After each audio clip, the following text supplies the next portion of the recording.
पुरानी हवेली के गलियारों में एक रहस्यमयी शांति पसरी हुई थी। हवेली के कोनों में धूल और जाले लटके हुए थे और हर कोने से अजीब अजीब आवाजें आ रही थीं।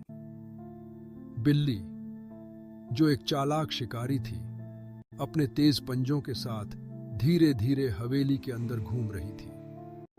उसके हरे चमकदार आंखें अंधेरे में चमक रही थीं। चूहा, जो हमेशा अपनी चतुराई से बचने की कोशिश करता था, एक पुरानी अलमारी के पीछे छुपा हुआ था। उसकी नजरें लगातार बिल्ली पर थीं, जो उसकी तरफ बढ़ रही थी। मुझे अपनी चालाकी से ही इसे मात देनी होगी, उसने खुद से कहा। बिल्ली ने अचानक से एक छलांग लगाई और चूहा को पकड़ने के लिए दौड़ पड़ी। चूहा फुर्ती से फिसलता हुआ एक छेद में घुस गया। अब तुम मुझसे बच नहीं पाओगे, बिल्ली ने अपने आप से कहा। चूहा ने यहाँ अपनी एक योजना बनाई। उसने दीवार पर लगे एक पुराने घंटी के तार को देखा और सोचा कि इसका उपयोग कैसे किया जा सकता है। अगर मैं सही समय पर इसे खींच दूं, तो शायद बिल्ली डरकर भाग जाएगी, उसने मन ही मन सोचा।